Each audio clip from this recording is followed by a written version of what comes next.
Hi, നമ്മുടെ മുന്നിലേക്ക് company board assistant അതേപോലെ തന്നെ യൂണിവേഴ്സിറ്റി അസിസ്റ്റൻറ്റ് ഈ പരീക്ഷകൾ വരികയാണ്.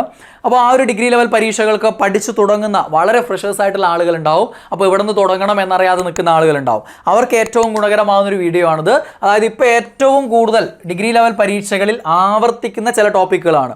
അതായത് പ്രിലിംസിനൊരു സിലബസ് ഉണ്ട്, മെയിൻസിനൊരു സിലബസ് ഉണ്ട്. പ്രിലിംസിലും മെയിൻസിലുമുള്ള കോമൺ ടോപ്പിക്കുകൾ കുറേ ഉണ്ട്. ആ കോമൺ ടോപ്പിക്കുകൾ പഠിച്ചാൽ തന്നെ ഇപ്പോൾ എന്ത് ചെയ്യാം, പ്രിലിംസും ക്ലിയർ ചെയ്യാൻ പറ്റും, മെയിൻസിൽ ടോപ്പ് 1ാം റാങ്ക് തന്നെ നേടാനും പറ്റും. ആ കോമൺ ടോപ്പിക്സ് പഠിച്ചാൽ തന്നെ. ഞാൻ അങ്ങനെ ഒരു വീഡിയോ ഓൾറെഡി മുമ്പ് ചെയ്തിട്ടുണ്ട്. ആ വീഡിയോ നിങ്ങൾ ചിലപ്പോൾ കഴിഞ്ഞ ദിവസങ്ങളിട്ട് കണ്ടിട്ടുണ്ടാവും. ഓക്കെ, അപ്പോൾ ആ ഇതിൽ കോമൺ ടോപ്പിക്സുകളിൽ ഹോട്ട് ടോപ്പിക് ആയിട്ടുള്ള പ്രിലിംസിനും മെയിൻസിനുള്ള ഹോട്ട് ടോപ്പിക്കുകളായിട്ട് വരുന്ന സാധനങ്ങളാണ്. ഈ ഹോട്ട് ടോപ്പിക്സ് പഠിച്ച് നിങ്ങൾക്ക് തുടങ്ങാം. നിങ്ങൾക്ക് ഇതിൻ്റെ PDF നോട്ട്സ് വേണമെങ്കിൽ, നിങ്ങൾ വീട്ടിലിരുന്ന് പഠിക്കുന്ന ആളുകളാണെങ്കിൽ PDF നോട്ട്സ് വേണമെങ്കിൽ നിങ്ങൾക്ക് ഈ ഒരു വീഡിയോയുടെ കൂടെയുള്ള ലിങ്കിൽ ക്ലിക്ക് ചെയ്താൽ മതി. അതിൽ നിങ്ങൾക്ക് രജിസ്റ്റർ ചെയ്ത് കഴിഞ്ഞാൽ നിങ്ങൾക്ക് വാട്സപ്പിൽ ഇതിൻ്റെ PDF നോട്ട്സ് സൗജന്യമായിട്ട് കിട്ടും. അത് ഉപയോഗിച്ച് നിങ്ങൾക്ക് വീട്ടിൽ നിന്ന് പഠിക്കാൻ പറ്റും. ഇനി അതല്ല നമ്മുടെ ബാച്ചിൽ ജോയിൻ ചെയ്ത് പഠിക്കണം എന്നുണ്ടെങ്കിൽ നിങ്ങൾക്ക് എന്ത് ചെയ്യാം, ഞാൻ പുതിയ സ്റ്റഡി പ്ലാൻ പ്രകാരം പുതിയ ബാച്ച് സ്റ്റാർട്ട് ചെയ്തിട്ടുണ്ട്. കമ്പനി ബോർഡ് അസിസ്റ്റൻറ്റും യൂണിവേഴ്സിറ്റി അസിസ്റ്റൻറ്റും ഒക്കെ പുതിയ ബാച്ചുകൾ സ്റ്റാർട്ട് ചെയ്തിട്ടുണ്ട്. പുതിയ ബാച്ചിന് ഇപ്പോൾ സ്റ്റാർട്ട് ചെയ്യാൻ പോകുന്നുണ്ട്. അതിൽ നിങ്ങൾക്ക് അഡ്മിഷൻ എടുക്കാൻ വേണ്ട കാര്യങ്ങൾ ചെയ്യാം. അതിനൊക്കെ നിങ്ങൾക്ക് ഇതിൻ്റെ അഡ്മിഷൻ എടുക്കാൻ നമ്പറും ഒരു പക്ഷേ താഴെ ഉണ്ടാവും, അല്ലെങ്കിൽ കമൻറ്റ് ബോക്സിൽ ഉണ്ടാവും. അത് നിങ്ങൾക്ക് ഉപയോഗിക്കാം. ഓക്കെ, അപ്പോൾ നമുക്ക് വീട്ടിലിരുന്ന് പഠിക്കുന്നവരായാലും എങ്ങനെയായാലും നിങ്ങൾക്ക് ഉപയോഗപ്പെടുത്താം. ഈ നോട്ട്സ് ഉപയോഗപ്പെടുത്താം. അത് വെച്ച് നിങ്ങൾക്ക് പഠിക്കാം. നിങ്ങൾക്ക് ആവശ്യമുണ്ടെങ്കിൽ നമുക്ക് ഇതിൻ്റെ ഒരു പരീക്ഷയും നടത്താം. ഓക്കെ, അത് നിങ്ങൾ കമൻറ്റ് ചെയ്താൽ മതി. ഇതിൻ്റെ ഒരു പരീക്ഷ വേണമെങ്കിൽ നിങ്ങൾ ആ ഒരു പരീക്ഷ വേണമെന്ന് പറഞ്ഞാൽ അതിൽ കുറേ ലൈക്ക് വരികയാണെങ്കിൽ, അല്ലെങ്കിൽ കുറേ കമൻറ്റ്സ് അങ്ങനെ വരികയാണെങ്കിൽ നമുക്കത് പരിഗണിച്ചിട്ട് അതിൻ്റെ ഒരു പരീക്ഷ നടത്താനും ശ്രമിക്കാം. അപ്പോൾ 1ാം സ്വാതന്ത്ര്യ സമരം 1857 റിവോൾട്ട്, അതാണ് ഏറ്റവും പ്രധാനപ്പെട്ട ഒരു ടോപ്പിക്ക് ഇന്ത്യ ചരിത്രമായിട്ട് ബന്ധപ്പെട്ട്. ദെൻ അമേരിക്കൻ സ്വാതന്ത്ര്യ സമരം, ലോക ചരിത്രമായിട്ട് ബന്ധപ്പെട്ട് അമേരിക്കൻ സ്വാതന്ത്ര്യ സമരം ഏറ്റവും ഇമ്പോർട്ടൻറ്റ് ടോപ്പിക്കാണ്. ദെൻ ജോഗ്രഫിയിൽ, ഇന്ത്യൻ ജോഗ്രഫിയിൽ ഉത്തരപർവ്വത മേഖല വളരെ ഇമ്പോർട്ടൻ്റ് ആണ്. ദെൻ പൊതുഭൂമിശാസ്ത്രത്തിൽ മർദ്ദമേഖലകളും കാറ്റും ഏറ്റവും കൂടുതൽ തവണ ചോദിച്ചിട്ടുള്ളതാണ്.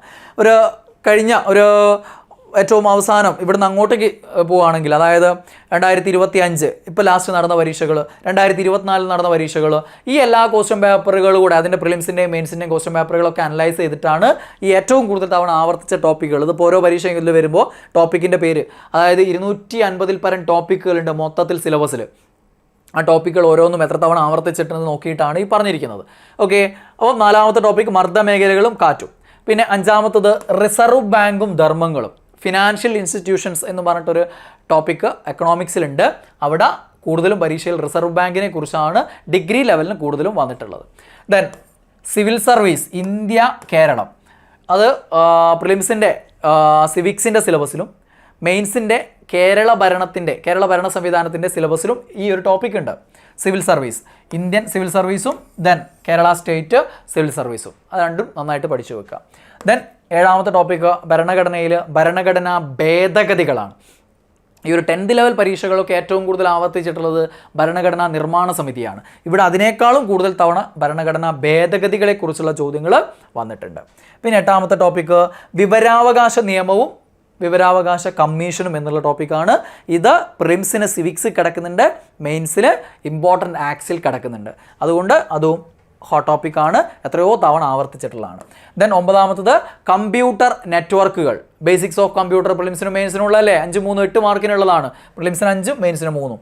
ഓക്കെ, ആ കമ്പ്യൂട്ടർ നെറ്റ്വർക്കുകളാണ് അവിടെ ഒരു പ്രത്യേകത എന്ന് പറഞ്ഞത് ഏകദേശം 5 മാർക്ക് പ്രിലിംസിനുള്ളത് കൊണ്ട് 5 മൊഡ്യൂളുകളാണുള്ളത്. അപ്പോൾ ഏകദേശം ഓരോ മൊഡ്യൂളിൽ നിന്ന് ഓരോന്ന് വീതമൊക്കെയാണ് മിക്ക പരീക്ഷകളും പ്രിലിംസിന് വരാറുള്ളത്. പക്ഷേ മെയിൻസിന് 3 മാർക്കിനേ ഉള്ളൂ. അപ്പോൾ 5 ടോപ്പിക്കുകളിൽ ഏതെങ്കിലും 3 ടോപ്പിക്ക് എന്നൊക്കെയാണ് ചോദ്യം ഉണ്ടാവുക. അതുകൊണ്ട് തന്നെ കൂടുതൽ ആവർത്തിച്ചിട്ടുണ്ട്, കമ്പ്യൂട്ടർ നെറ്റ്വർക്കുകൾ എന്നുള്ള ടോപ്പിക്ക് കുറച്ച് ആവർത്തിച്ചതായിട്ട് കാണുന്നുണ്ട്. ദെൻ 10ാമത്തത് കലാ, കായിക, സാഹിത്യ, സാംസ്കാരിക മേഖല ഉണ്ടല്ലോ. ആ മേഖലയിൽ നിന്ന് എളുപ്പത്തിൽ പഠിക്കാവുന്നതും കൂടുതൽ തവണ വന്നിട്ടുള്ളതായിട്ടുള്ള ടോപ്പിക്കുകളാണ് തൂലികാനാമങ്ങളും ജ്ഞാനപീഠം നേടിയ മലയാളികളും. ഇതിലും കൂടുതൽ ആവർത്തിച്ച ടോപ്പിക്കുകൾ വേറെ ഉണ്ട്. പക്ഷേ അത് ഞാനിവിടെ പറയാത്തത് കൊണ്ടാണെന്ന് വെച്ചാൽ അത് വിശാലമായിട്ട് പഠിക്കാൻ കിടക്കുന്ന ഏരിയയാണ്. പക്ഷേ ഇതല്ല, തൂലികാനാമങ്ങൾ അത്രേ പഠിക്കാമല്ലോ, പഠിച്ചു തീർത്താൽ നമുക്ക് ഏകദേശം മിക്ക പരീക്ഷകളിലും ഒരു മാർക്ക് ഉറപ്പിക്കാൻ പറ്റും. അത് 3-4 പേര് ഒരുമിച്ച് ചേർത്തിട്ടൊക്കെയാണ് ചോദ്യം ഉണ്ടാവുക കേട്ടോ, ചേരുംപടി ചേർക്കാനൊക്കെ ഉണ്ടാവുക. പിന്നെ ജ്ഞാനപീഠം നേടിയ മലയാളികൾ, അത് വളരെ ഇമ്പോർട്ടൻ്റ് ആയിട്ട് ഈ ഒരു ഏരിയയിൽ നിന്ന് നിർബന്ധമായിട്ടും പഠിച്ചു വെക്കുക. അപ്പോൾ ഈ ഹോട്ട് ടോപ്പിക്സുകൾ പഠിച്ചിട്ട് തുടങ്ങുക, അത് പഠിച്ചിട്ട് തുടങ്ങുക. ഇത് പഠിച്ചിട്ട് ഇതിൻ്റെ ഞാൻ പറഞ്ഞ രീതിയിൽ ഒരു റിവിഷൻ എക്സാം വേണമെങ്കിൽ നമുക്ക് സെറ്റ് ചെയ്യാം. നിങ്ങൾ അത്രയും പേര് ആ രീതിയിൽ ആവശ്യപ്പെടുകയാണെങ്കിൽ, നിങ്ങളുടെ കമൻറ്റുകളിലൂടെ ആവശ്യപ്പെടുകയാണെങ്കിലാണ് അവർ ശ്രദ്ധിക്കുകയുള്ളൂ. ഓക്കെ, അന്നേരം അവർ എൻ്റെ ശ്രദ്ധയപ്പെടുത്തും, ഞാൻ അതിന് വേണ്ട സജ്ജീകരണങ്ങൾ ചെയ്യാം. ഓക്കെ, നിങ്ങൾ പറഞ്ഞാൽ മതി, കമൻറ്റിൽ പറഞ്ഞാൽ മതി. ഓക്കെ, അപ്പോൾ ഇനി ഈ ഒരു ഡിഗ്രി ലെവൽ പരീക്ഷകൾക്ക് assistant grade, company board, university assistant, ഇതിനൊക്കെ തയ്യാറെടുക്കുമ്പോൾ നിങ്ങൾ ശ്രദ്ധിക്കേണ്ട കുറച്ച് കാര്യങ്ങൾ ഞാൻ പറയാം. ഒന്നാമത്തെ കാര്യം എന്ന് പറയുന്നത് നമ്മളിവിടെ SCERT, NCERT, മറ്റ് റെഫറൻസ് ഗ്രന്ഥങ്ങൾ, ഇപ്പോൾ ഓരോന്നിനും ഓരോ റെഫറൻസ് ഗ്രന്ഥങ്ങൾ പ്രത്യേകമായിട്ട് ഉപയോഗിക്കുന്നുണ്ടല്ലോ. പലതവണ പല വീഡിയോകൾ നമ്മൾ ചെയ്തിട്ടുള്ളതാണ്. ഇപ്പോൾ ലക്ഷ്മികാന്തിൻ്റെ പൊളിറ്റി അല്ലേ, ഗുള്ളറുടെ ജോഗ്രഫി, ഇങ്ങനെയുള്ള കാര്യങ്ങൾ നമ്മൾ ഓരോ വീഡിയോയിൽ മുമ്പ് പറഞ്ഞിട്ടുള്ളതാണ്. അപ്പോൾ അത്തരം റെഫറൻസ് ഗ്രന്ഥങ്ങൾ ഉപയോഗിക്കുക. നിങ്ങൾ വീട്ടിലിരുന്ന് പഠിക്കുകയാണെങ്കിൽ ഒരു ടോപ്പിക്ക്, ആ ടോപ്പിക്ക് SCERT, NCERT റെഫറൻസ് ഗ്രന്ഥങ്ങൾ. SCERT എന്ന് പറയുമ്പോൾ ഒരു ഹൈസ്കൂൾ ക്ലാസ്സുകൾ, പ്രത്യേകിച്ചും 10ാം ക്ലാസ്സിൽ അത് നോക്കിയാൽ മതി. ഹയർ സെക്കൻഡറി വരെയുള്ള ഒരു +2 വരെയുള്ള NCERT നോക്കുക. NCERT +2 വരെയുള്ളത് നോക്കുക. പിന്നെ ഡിഗ്രി പറ്റുമെങ്കിൽ നോക്കുക. അതിന് പകരം നമുക്ക് ഈ റെഫറൻസ് ഗ്രന്ഥങ്ങളിലേക്ക് അങ്ങ് പോയാൽ മതി. അങ്ങനെ ആകുമ്പോൾ സ്വാഭാവികമായിട്ട് അവിടെ ഒരുവിധ സാധനങ്ങളൊക്കെ അങ്ങ് കിട്ടിക്കോളും. അങ്ങനെ ആയിരിക്കണം ഓരോ ടോപ്പിക്കും കവർ ചെയ്യേണ്ടത്. ഇനിയിപ്പോൾ അത് എൻട്രിയിലാണെങ്കിൽ, നിങ്ങളിപ്പോൾ ഗോൾഡ് ബാച്ചിലോ അല്ലെങ്കിൽ നോർമൽ ബാച്ചിലോ ആണെങ്കിൽ, ഇപ്പോൾ എക്കണോമിക്സിലൊരു ടോപ്പിക് ആണെങ്കിൽ ആ എക്കണോമിക്സ് എടുക്കുന്ന ഒരു അധ്യാപകനുണ്ടല്ലോ, നമുക്ക് വിഷയവിദഗ്ധനായ കേരളത്തിലെ ഏറ്റവും മികച്ച അധ്യാപകരിൽ ഒരാളായിരിക്കും. ആ അദ്ദേഹം എടുക്കുന്ന ക്ലാസ്സിൽ അദ്ദേഹം എന്ത് ചെയ്തിട്ടുണ്ടാവും, ഇതൊക്കെ ചേർത്തിട്ടാണ് ക്ലാസ്സിൻ്റെ നോട്ട്സ് ഉണ്ടാക്കിയിട്ടുണ്ടാവുക. അത് വെച്ചാണ് ക്ലാസ് എടുക്കുക. ഇങ്ങനെയാണ് ഓരോ വിഷയവും അധ്യാപകരെടുക്കുന്നത്. ഹിസ്റ്ററി ആയാലും, ഇന്ത്യൻ ഹിസ്റ്ററി ആയാലും, കേരള ഹിസ്റ്ററി ആയാലും, വേൾഡ് ഹിസ്റ്ററി ആയാലും, ജോഗ്രഫി ആയാലും, എക്കണോമിക്സ് ആയാലും, ഭരണഘടന ആയാലും, എല്ലാ അധ്യാപകരും ഈ രീതിയിലാണ് ക്ലാസ്സുകൾ കൈകാര്യം ചെയ്യുക. അതുകൊണ്ട് നിങ്ങൾക്ക് ആ നോട്ട്സ് ഉപയോഗിച്ചാൽ അത് മതിയാവും. അപ്പോൾ അത് നിങ്ങൾക്ക് ഈ ഹോട്ട് ടോപ്പിക്സ് നോട്ട്സ് തന്നെ നിങ്ങൾക്ക് മനസ്സിലാവും. ഓക്കെ, ദെൻ പഠിക്കുന്ന സമയത്ത് ഷോർട്ട് നോട്ട്സ് തയ്യാറാക്കുക. എല്ലാം ക്ലാസ് കണ്ടാണ് നിങ്ങൾ പഠിക്കുന്നതെങ്കിലും ആ ക്ലാസ്സും കണ്ടേച്ചങ്ങ് പോയിട്ട് അവശേഷിപ്പുകളൊന്നും ഇല്ല എങ്കിൽ പിന്നീട് റിവിഷൻ ടൈമിൽ നിങ്ങൾക്ക് വല്ലാത്തൊരു ശൂന്യത അനുഭവപ്പെടും. എവിടെ പഠിച്ചതൊക്കെ എവിടെ, എല്ലാം മറന്നു, ടെൻഷനായിരിക്കും, നിർത്തിപ്പോവും. അതുകൊണ്ട് പഠിക്കുന്ന സമയത്ത് ഷോർട്ട് നോട്ട് തയ്യാറാക്കുക. കംപ്ലീറ്റ് നോട്ട് എഴുതി പഠിക്കാൻ നിൽക്കരുത്. അത് നമുക്ക് സമയനഷ്ടമാണ്, ഒരിക്കലും നടക്കുന്ന കാര്യമല്ല. പ്രത്യേകിച്ചും ഡിഗ്രി ലെവലിൽ തീരെ നടക്കുന്ന കാര്യമല്ല. ഷോർട്ട് നോട്ട് മാത്രം എഴുതി, ഏറ്റവും ചുരുക്ക രൂപത്തിൽ നിങ്ങൾക്ക് മാത്രം മനസ്സിലാകുന്ന രീതിയിൽ എന്തെങ്കിലും കാര്യങ്ങളൊക്കെ നോട്ട് ചെയ്ത് വെക്കുക. പഠിച്ച ഏരിയകളൊക്കെ തിരിച്ചറിയാൻ പാകത്തിലുള്ള ഒരു ഷോർട്ട് നോട്ടായിരിക്കണം അത്. പിന്നെ നിർബന്ധമായിട്ടും വീക്ക്ലി റിവിഷൻ നടത്തുക. നിങ്ങൾ തിങ്കൾ മുതൽ ശനി വരെ പഠിച്ച കാര്യങ്ങൾ ഞായറാഴ്ച റിവിഷൻ നടത്തുക. ഇപ്പോൾ എൻ്റെ ഗോൾഡ് ബാച്ചിലാണെങ്കിൽ ആ രീതിയിലാണ് ഞാൻ റിവിഷൻ നടത്തുക. കാരണം നിങ്ങൾ ഒരു വീക്ക്ലി റിവിഷനെങ്കിലും നിങ്ങൾ നടത്തിയില്ല എങ്കിൽ നേരത്തെ പറഞ്ഞ അതേ അനുഭവമാണ് ഉണ്ടാവുക.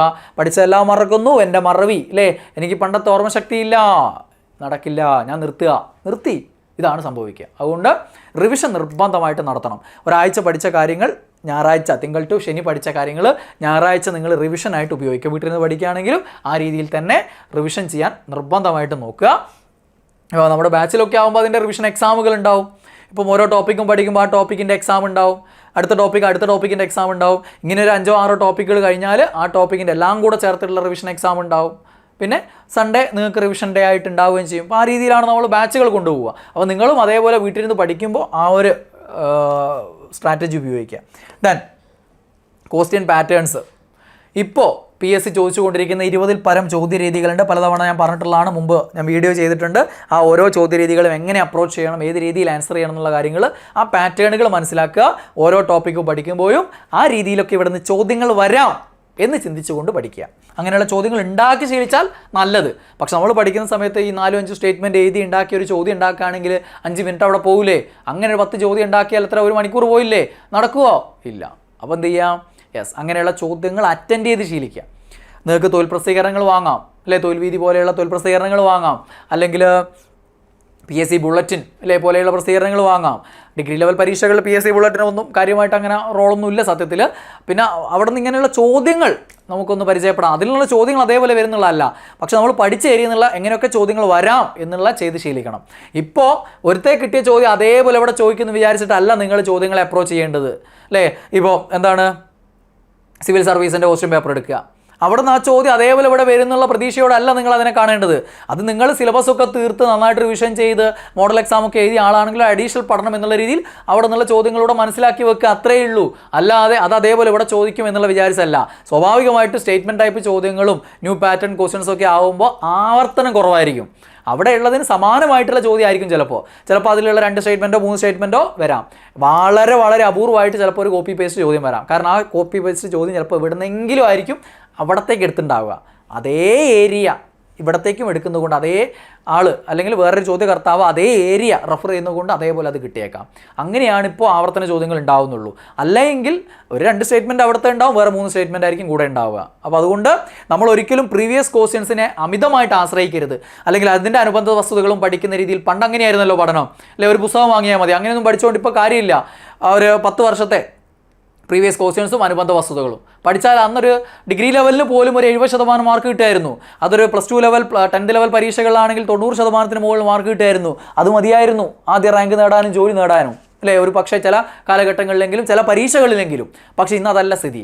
ഇന്ന് നിങ്ങൾ 10 വർഷത്തല്ല 20 വർഷത്തെ പ്രീവിയസും അനുബന്ധ വസ്തുതകളും പഠിച്ചാലും നിങ്ങൾക്ക് ഡിഗ്രി ലെവൽ പരീക്ഷയിൽ ചിലപ്പോൾ കിട്ടുന്നത് ഒരു 10 മാർക്ക് എത്താനാവും, അല്ലെങ്കിൽ 5 മാർക്കാവും. ചില പരീക്ഷകൾ ഒരു ചോദ്യം പോലും ആവർത്തനം ഉണ്ടാവണമെന്നില്ല. അതുകൊണ്ട് വേണ്ടത് സിലബസ് കൃത്യമായിട്ട് നല്ല ഡെപ്തിൽ തീർക്കുക എന്നുള്ളതാണ്. അല്ലാതെ ചോദ്യങ്ങൾ അമിതമായിട്ട് ആശ്രയിക്കാതെ അത് പരിശീലനത്തിന് വേണ്ടി മാത്രം ഉപയോഗിക്കുക. ഈ ഏരിയയിൽ നിന്ന് ഇങ്ങനെയൊക്കെ ചോദ്യങ്ങൾ വരാം എന്ന് മനസ്സിലാക്കാൻ വേണ്ടി മാത്രം ഉപയോഗിക്കുക. അങ്ങനെയാണ് ഈ ക്വസ്റ്റ്യൻ പാറ്റേണുകൾ പരിചയപ്പെടേണ്ടതും പ്രീവിയസ് ഇയർ ക്വസ്റ്റ്യൻ പേപ്പറുകൾ പരിചയപ്പെടേണ്ടതും.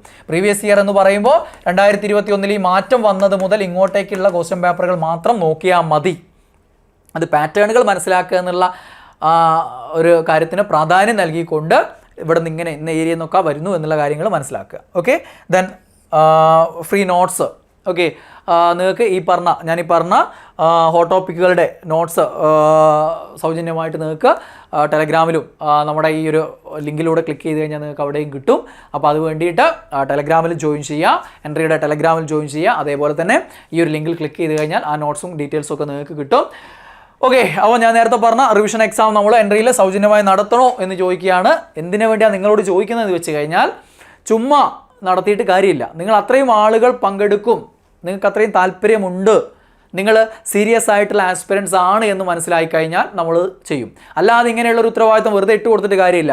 ഞാനിപ്പോൾ എൻട്രി അവരോട് പറഞ്ഞാൽ അവർ നടത്തുമായിരിക്കും, പക്ഷെ അതിന് ഉപയോഗിക്കുന്ന റിസോഴ്സസ് ഉണ്ടല്ലോ വളരെ കൂടുതലായിരിക്കും. ക്വസ്റ്റ്യൻ പേപ്പർ ഉണ്ടാക്കണം, അതിൻ്റെ സജ്ജീകരിക്കണം, ഇത്രയും ആളുകൾക്ക് പരീക്ഷ ചെയ്താണെങ്കിൽ അത്രയ്ക്കും പേർക്കുള്ള ആ സംവിധാനങ്ങൾ ഒരുക്കണം, അതിനുള്ള സമയം കണ്ടെത്തണം. ഇങ്ങനെ പല ചുമതലകൾ പല ആളുകളെ ഏൽപ്പിക്കേണ്ടതായിട്ടുണ്ടാവും. അപ്പോൾ ഞാൻ വെറുതെ ചുമ്മാ പറഞ്ഞെങ്കിൽ പരീക്ഷ നടത്തിയേക്ക് എന്ന് പറഞ്ഞിട്ട് നിങ്ങൾ ആരും അറ്റൻഡ് ചെയ്തിട്ടില്ലെങ്കിൽ അതിനൊരു കാര്യമില്ല. അപ്പോൾ നിങ്ങൾക്ക് താല്പര്യം ഉണ്ടെങ്കിൽ, നിങ്ങൾ ഈ കമ്പനി ബോർഡ് നേടണമെന്ന് ആഗ്രഹിക്കുന്ന ഒരാളാണെങ്കിൽ, നിങ്ങൾക്ക് ഇങ്ങനെയുള്ള ടോപ്പിക്കുകൾ പഠിച്ച് അവിടെ നിന്ന് എത്രത്തോളം നിങ്ങൾക്ക് സ്കോർ ചെയ്യാൻ പറ്റുന്നുണ്ട് എന്നുള്ള തിരിച്ചറിവ് ഉണ്ടാക്കണമെങ്കിൽ, എനിക്ക് ഏത് രീതിയിൽ ഈ രീതിയിൽ മുന്നോട്ട് പോയാൽ ഇത് നേടാൻ പറ്റും എന്നുള്ളൊരു കോൺഫിഡൻസ് ഉണ്ടാക്കണമെങ്കിൽ, അങ്ങനെ താല്പര്യമുള്ള ആളുകളാണ് നിങ്ങൾ, യഥാർത്ഥ ആസ്പിരൻ്റ് ആണെങ്കിൽ നിങ്ങൾക്ക് ഇവിടെ കമൻറ്റ് ചെയ്യാം. നിങ്ങൾ പറയുന്നതിനനുസരിച്ച് നമുക്കത് തീരുമാനിക്കാം. അപ്പോൾ എല്ലാവർക്കും എല്ലാവിധ ആശംസകളും. ബൈ.